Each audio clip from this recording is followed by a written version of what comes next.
Want nothing more than to see him fail. Take a look. I met with NATO.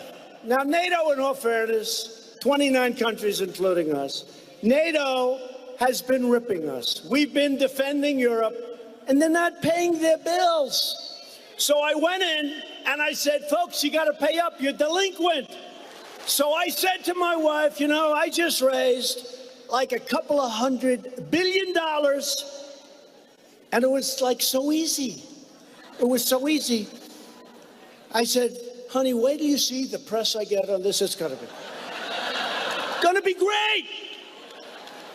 And here's what the fake news said, largely. They said Donald Trump, our president, was extremely rude to presidents and prime ministers, and in a couple of cases, dictators, but that's all right.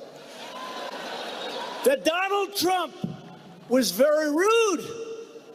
They don't talk about the money I raised. I was rude, and I wasn't. Actually, I have a better relationship with every one of them than any other president has had. I was asked to have tea with the Queen, who is incredible, by the way. So I was about 15 minutes early, and I'm waiting with my wife, and that's fine. Hey, it's the Queen, right? We can wait. We then go up, and we have tea. And I didn't know this. It was supposed to last for 15 minutes, but it lasted for like an hour because we got along. We got along. So here was the story by the fake news.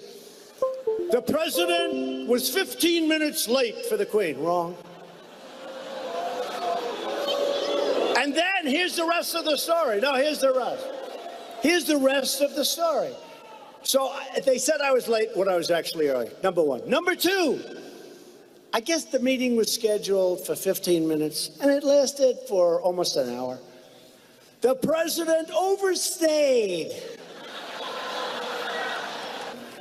But they can make anything bad because they are the fake, disgusting news. As you might imagine, the very thin-skinned media in this country does not take well to criticism. And over the last 24 hours, they lashed out against President Trump and his allies. Take a look. I know that the dangerous, blustering bigot on the stage last night is even more boorish and less connected to reality than he was 10 years ago. Donald Trump is not well, and everyone close to him says it. That your president announced his campaign by talking about building a wall to keep your president Angela. Keeping not mine. I will never claim a bigot ever. The same bigots who are sending people back away from their children are the ones who brought my ancestors here on the same ship. Then where? Congratulations. I mean, that speech the president gave in Pennsylvania, there were children behind him. I saw at least 3 children, 2 twin girls. I can't get those kids out of my mind, and I hope those people do more than just listen to him at a rally, because their president, our president, stood up there and lied, and I can only hope those Americans have access to the truth, because that's not what the president gave them at that rally. President Trump is acting like a ship's captain in a typhoon. There's something nervous in all this, an edge of fear not seen in the American White House since the last dark, dank dog days of Watergate. While many in the media push anti-Trump vitriol every day, White House Press Secretary Sarah Sanders was quick to remind them what happens when the language of the left spins out of control. Watch. The media has attacked me personally on a number of occasions, including your own network, said I should be harassed as a life sentence, that I should be choked. ICE officials are not welcomed in their place of worship, and personal information is shared on the internet. When I was hosted by the Correspondents Association, of which almost all of you are members of, you brought a comedian up to attack my appearance and call me a traitor to my own gender. In fact, as I know, as far as I know, I'm the first press secretary in the history of the United States that's required Secret Service protection. The media continues to ratchet up the verbal assault against the president and everyone in this administration, and certainly we have a role to play, but the media has a role to play for the discourse in this country as well. Naturally, those comments from Sanders were met with even more resentment. Watch this. She says she speaks on behalf of the president. He's made his comments clear. His comment has been time and again that the press is the enemy of the people. Even in these times, an extraordinary moment when the White House press secretary will not say that the working press is not the enemy of the people. It's pernicious, it's dangerous, it is, and this is not media elite people defending media elite people. It's simply a Stalinist phrase, for God's sake. It comes out of totalitarian regimes to declare that a free press is the enemy of the people. And if you think that's bad, it's even worse at some of America's biggest newspapers. May I introduce you to the next editorial board member of the New York Times, Sarah Jeong. In 2015, she tweeted, quote, "I was equating Trump to Hitler before it was cool."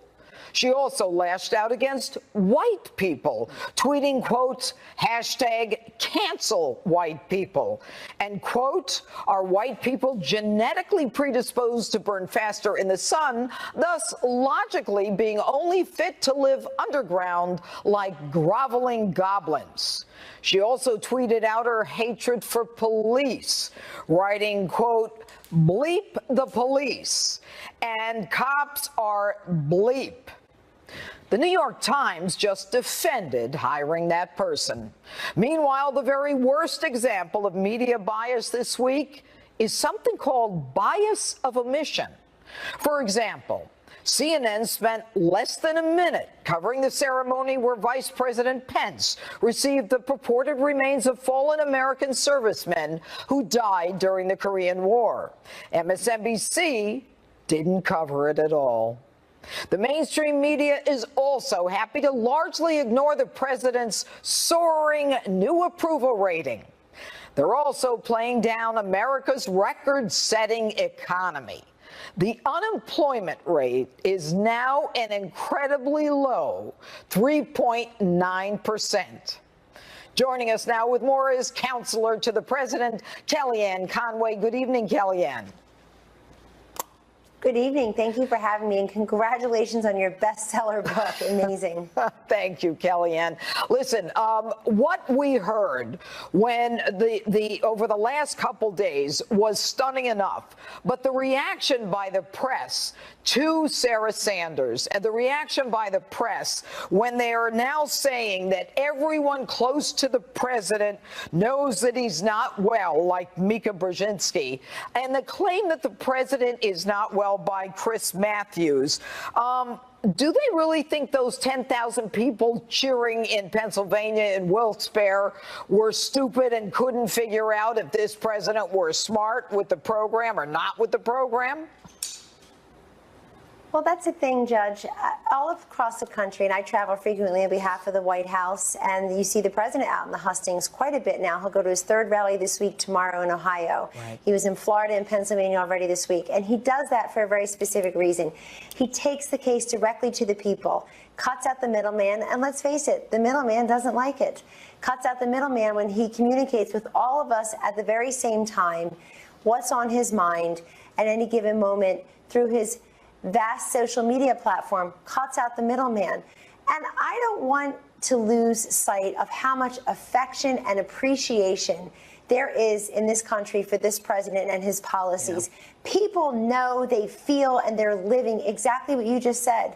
A booming economy. The predictions were doom. The reality is boom. And people know it. I went through the crowd last night in Pennsylvania.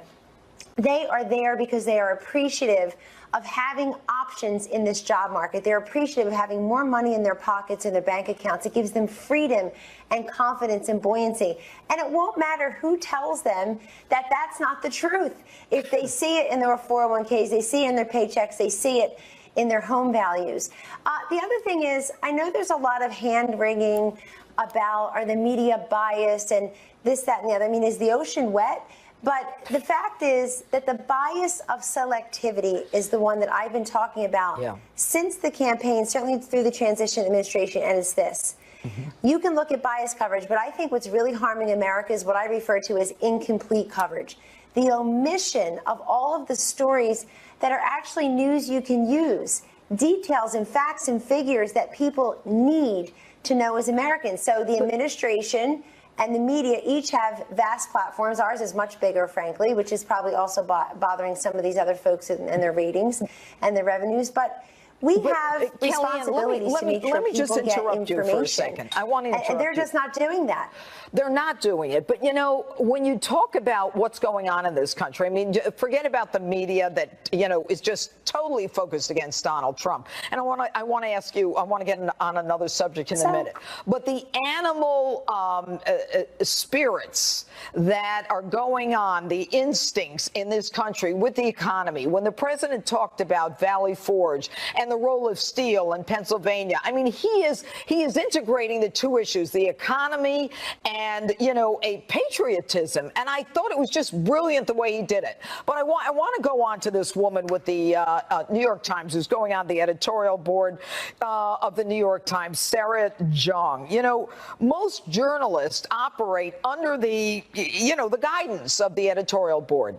And this woman is anti-cop. She's anti-white. She's anti-men. Everything that she said is explosive in her tweets. And yet the New York Times is supporting her on their editorial board. So has the gray lady flipped her lid? What are they doing? Well, it's a little shocking that the bias with this particular writer would be so flagrant and blatant. I mean, usually they try to hide it a little bit better. I'm surprised she still has a job, only because you can't say on the one hand, Janine, that this is an opinion writer, she's just expressing her opinion. On the other hand, you and I can sit here with hardly even thinking about it and come up with 12, 15, 20 instances where people lost their jobs over as much, or frankly, less than that. And everyone knows it. And I do want to shine a light, in case the viewers and the listeners missed it, on Mark Caputo, a writer at Politico, who I knew years ago. I used to do polling for the Miami Herald and the Tampa Tribune at the time. I knew him years ago in Florida as a reporter. He now reports for Politico. He referred to the Trump supporters in Florida as, if you put them all together, you would have a full set of teeth. He said that. And then when people attacked him and asked him to retract that on social media, he doubled down on it and said, oh, did I hurt their feelings? He called them garbage people. And then he said, did I hurt the garbage people's feelings? Let me go get a fainting couch. He still has his job. So this is the level of discourse. And let me tell you something.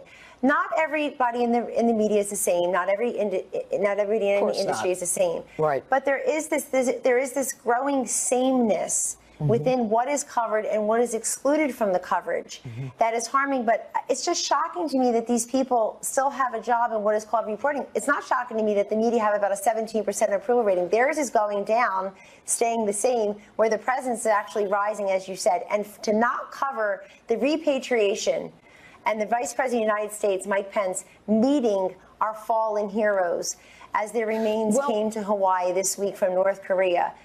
That is derelict of duty for anybody who calls themselves a reporter. They should stop talking about themselves and stop lecturing us and start covering the news. Is about trashing the president and trashing the people who elected him president, and that's dangerous. But when you hear about George Soros coming in, we lived through a campaign. It won't work.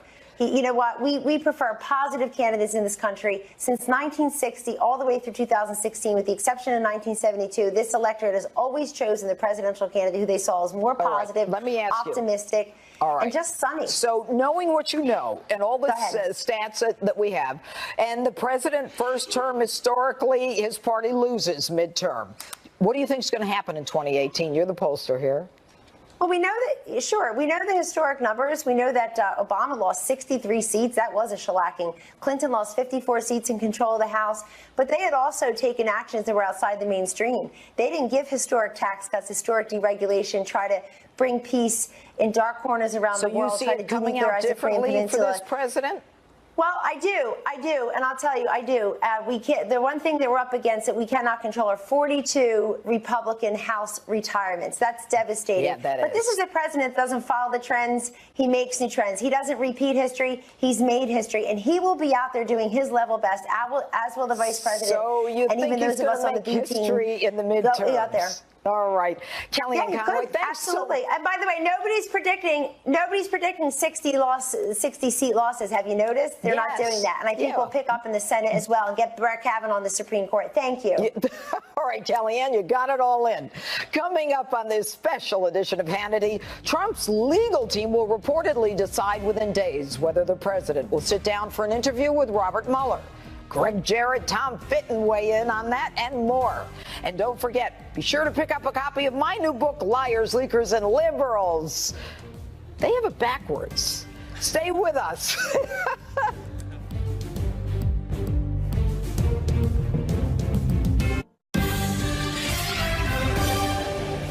Welcome back to this special edition of Hannity. The left is desperate to draw out the Russia collusion hoax as long as they can because it gives them something to talk about. Rudy Giuliani told Politico the president's legal team will decide in the next 10 days whether Trump will sit down for an interview with Robert Mueller. Plus, today marks the close of day 4 of the Manafort trial. Joining us now live from Washington with the latest on that and more is Ellison Barber. Ellison? So for months, President Trump's legal team has gone back and forth on whether or not the president will sit down for an interview with special counsel Robert Mueller. One thing at issue for the president's legal team are the questions investigators plan to ask him. The president's personal attorney sent a letter to Mueller asking about the scope and format of an interview. Sources tell Fox News the special counsel has now responded to that letter and that Mueller agreed to have some questions answered in writing. There are new reports tonight that the special counsel team spoke with a woman known as the Manhattan Madam on Wednesday. Her name is Kristen Davis. She ran a high-end prostitution ring in New York City. You might know her name because it came up during the Elliot Spitzer scandal. We reached out to the special counsel about this. They declined to comment. We're working on trying to figure out more on this in general, but according to reports, investigators are interested in Davis's ties to Trump ally Roger Stone. All of this as the president's former campaign chairman, Paul Manafort, finishes his 4th day before a federal judge in Virginia. Manafort's accountant testified with immunity this afternoon, and she said she falsified documents to help Manafort secure a loan and also classified income as a loan, which would lower Manafort's taxes. Manafort is facing charges related to financial fraud. He denies any wrongdoing. Manafort was, of course, indicted by special counsel Robert Mueller. But the things we usually think of when we talk about the special counsel, Russia, President Trump, those really haven't been topics at the trial, but there's certainly Judge Elephants in the room. Thanks so much. And joining us now with reaction is the author of the New York Times bestseller, The Russia Hoax, the illicit scheme to clear Hillary Clinton and frame Donald Trump. Fox News legal analyst Greg Jarrett and Judicial Watch President Tom Fitton. Okay, you know, we just heard from Ellison Barber, all right? And I'll start with you, Tom. Can you please tell me why Robert Mueller and the special counsel is prosecuting a case where an accountant is talking about falsified records having nothing to do with Donald Trump or Russia? Well, the special counsel doesn't need to be prosecuting that case. A U.S. attorney could have prosecuted. He's trying to justify his existence so he can continue to be around the operation generally to target President Trump. You know, the question about whether he's interviewed by Mueller is answered by the report that we just heard that he's fishing around with this madam up in New York. What an outrage. This is not what anyone signed up for. And the idea that he's allowed to do this fishing expedition, to me, is an egregious abuse of justice and the rule of law. Someone's got to rein Mueller in. We know that, but Greg, Rosenstein is the one who expanded the original special counsel order. And a few weeks ago, I said I'm sick of talking about porn stars and hookers. Why are we doing this? Well, it's completely abusive by both the unscrupulous Robert Mueller and his team of partisans, as well as Rod Rosenstein, who should have disqualified himself the moment he appointed Mueller. You can't be a witness and a prosecutor simultaneously. But this just underscores that the president should not be interviewed by Robert Mueller. And that is the question. So you don't think he should? No. And here's why. Mueller has charged and is prosecuting Michael Flynn for lying, even though Flynn told the truth. The FBI agents who interviewed Flynn walked out and said he was telling the truth. Mueller doesn't care about the truth. He doesn't care about justice. But Flynn pled guilty. So if the president sits down with Mueller and tells the truth, Mueller will file a report with Congress saying the president is lying. It doesn't matter what Trump says. Tom Fitton. But you can't indict a sitting president. I mean, that is clear under the law and decisions. So what are we doing here? Well, I don't think the president should cooperate in helping Mueller write his impeachment report.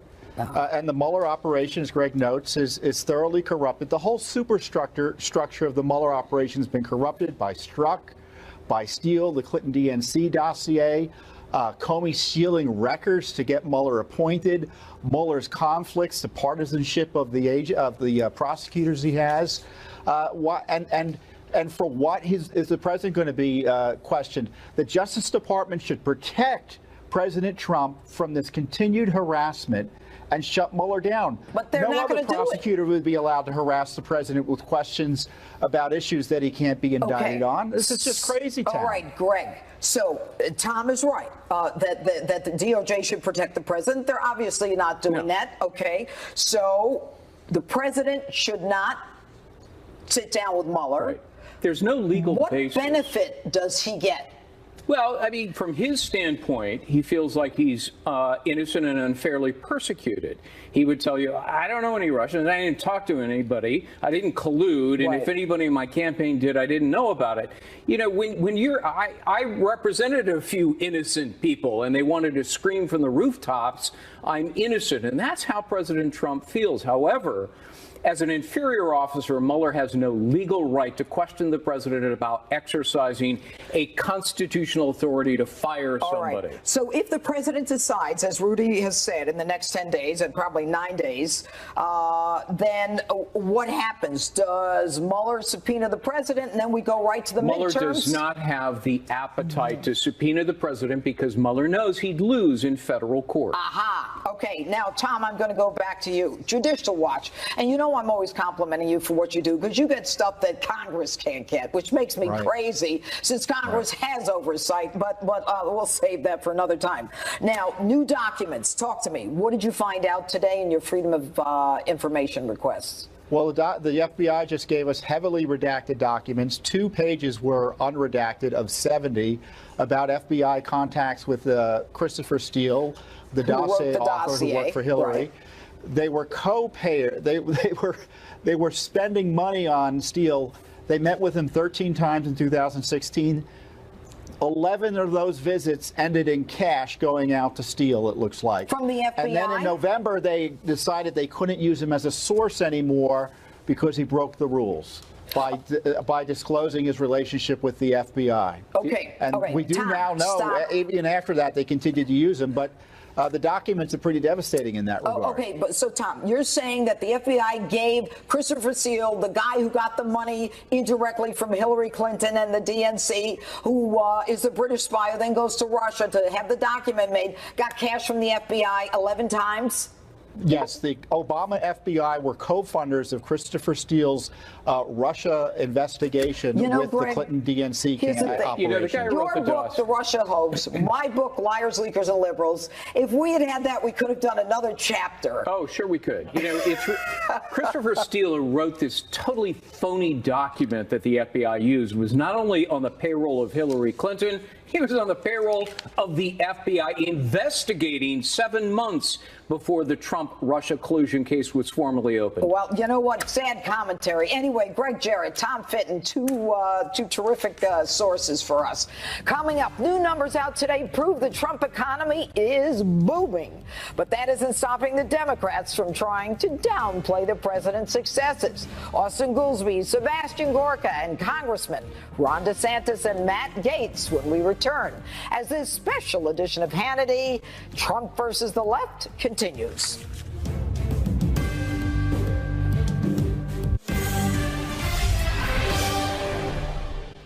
Our economy is soaring, our jobs are booming, factories are pouring back into our country, they're coming from all over the world. Remember when they said manufacturing is dead? Oh, it is? Well, who's going to make things? I mean, tell me.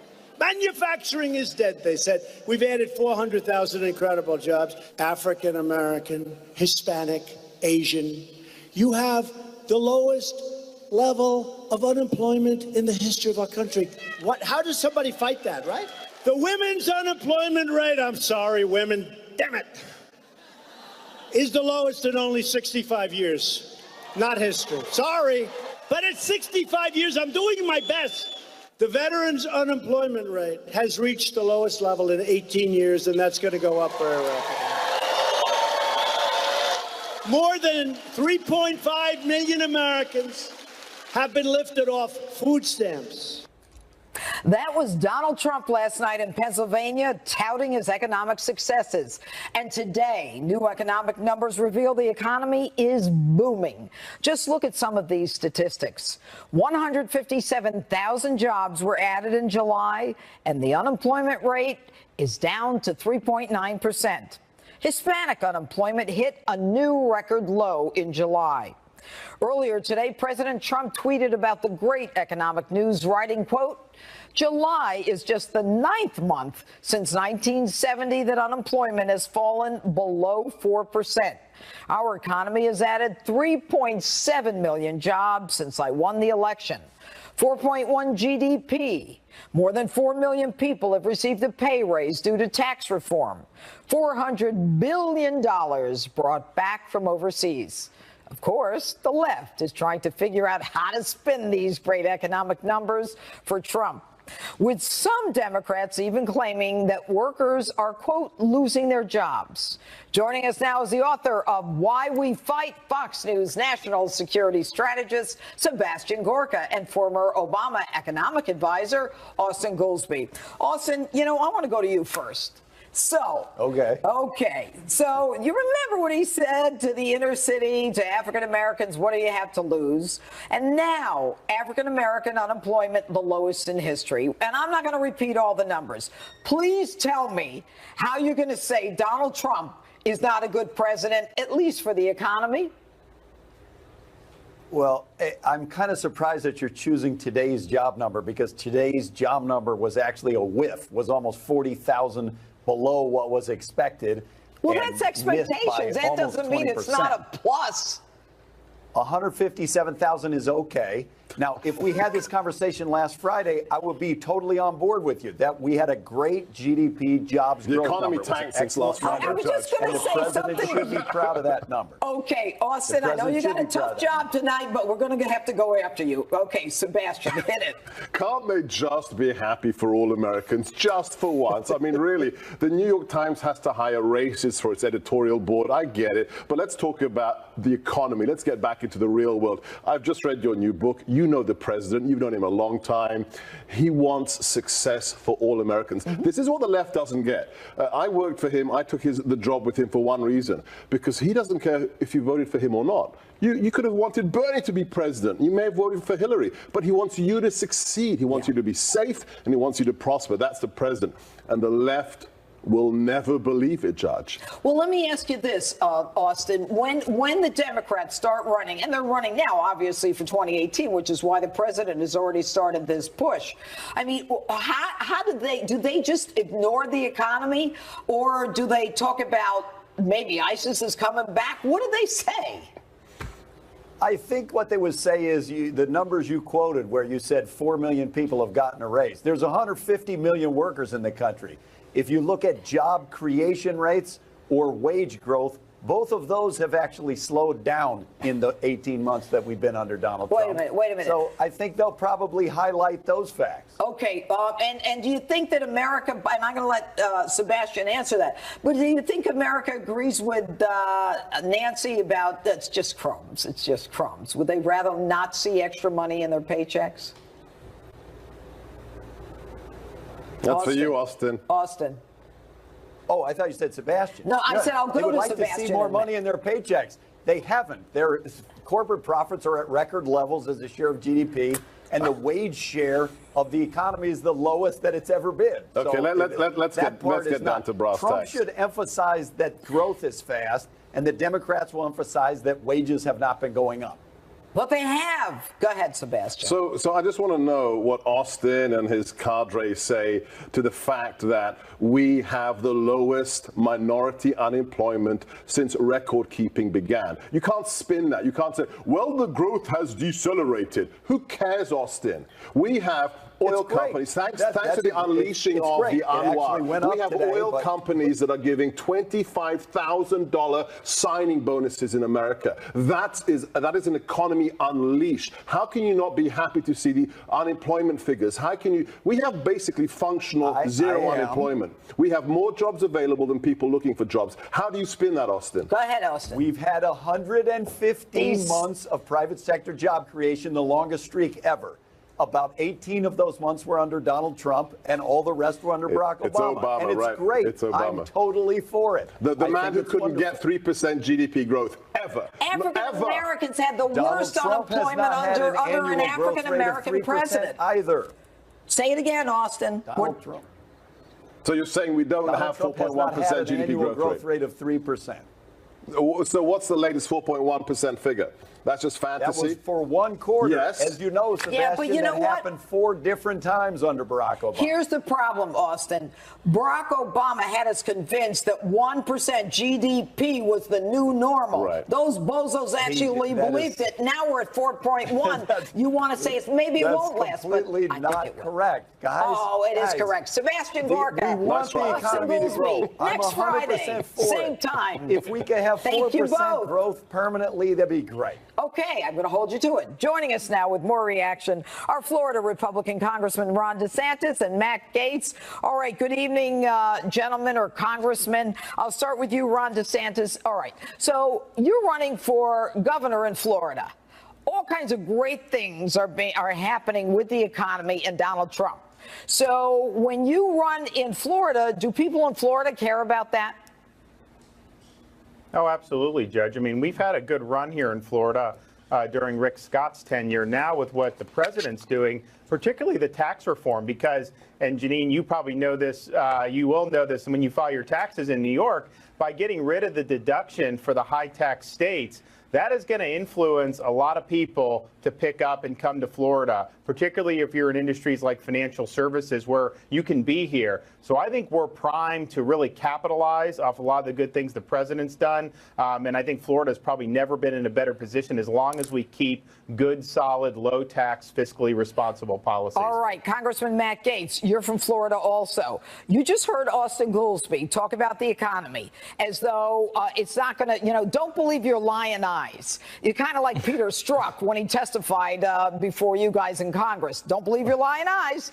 What do you say to the Democrats, and how is that going to affect the 2018 election? You think the Americans are going to believe them? Well, they should. If the Democrats take over Congress, the head of the Financial Services Committee will be Maxine Waters. And letting Maxine Waters anywhere near the economy is about as dumb as putting Hillary Clinton in charge of your IT department at your small business. Look, right now we've got GDP growth that's doubling. We've got the fastest wage growth in 10 years. We've got home values that are rising at twice that rate. And we've had the longest consecutive streak of job growth in American history. Just saying it, Judge, it's so exhausting, it almost makes me tired of winning. All right, and Congressman DeSantis, one of the things when the president was talking yesterday or last night in Wilkes-Barre, Pennsylvania, he talked about the fact that he got NATO to step up, and, he said to Melania, as he related to the crowd, I said, Melania, he said, tomorrow morning, $200 billion, they're going to love it. And, they responded with, he was rude to our NATO allies. In the end, this midterm election, which way is it going? Well, look, Judge, I think it should go Republicans' way. I mean, historically, there's a reaction against the party in power. But I think the combination of a strong economy and the fact that the Democratic Party doesn't have any ideas, most of their grassroots seem to be gravitating towards socialism, like you see with Ocasio-Cortez in New York. That is not a winning strategy for places like Florida and other swing states. So as long as we stay on message, as long as we keep articulating an agenda, there's going to be a positive contrast for us with a Democratic Party that's exhausted of ideas. All right. And Matt, what about socialism? And, America was stunned with the woman here, Ocasio-Cortez, a socialist, supported, and I'm not sure she's willing to fully admit that, but supported by the Democrat Socialist Association. Where are the Democrats upset with that sector of the party? Because if you're not as left as they are, then chances are, I would think that a lot of the more moderate Democrats would either not come out or vote differently. I'm not sure how to look at that. Well, Janine, the dynamic you just described is precisely why there are so many Democrats in the Rust Belt who are part of Donald Trump's winning coalition. We welcome Democrats who want more prosperity. If you want Nancy Pelosi and Maxine Waters in charge, if you want them to rob America of the successes we've enjoyed during Donald Trump's tenure, then I guess vote Democrat. But in Florida, we sure like freedom. That's probably why we're going to elect Ron DeSantis, our next governor. And we want to make sure in our state that we're poised to take advantage of this roaring economy that we've created with lower taxes, deregulation, and really trusting the American people to drive their own prosperity so that we're not dependent on government for multiple generations. We become excited and really engineered for success for the long term. Congressman DeSantis, last question. Tom Fitton was just on. They now have evidence that Christopher Steele got paid 11 times in cash by the FBI. What say you?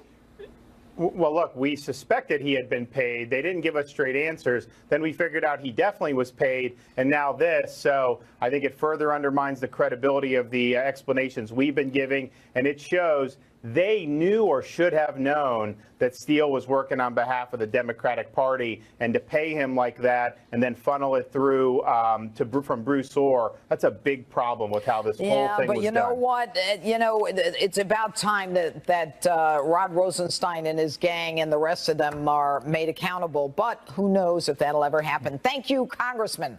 And coming up, the midterm election is less than 100 days away. Are Democrats going too far to the left and to secure votes? Doug Schoen and Deneen Borelli are next. And remember, you can get a copy of my new book, Liars, Leakers, and Liberals, wherever books are sold. We'll be right back.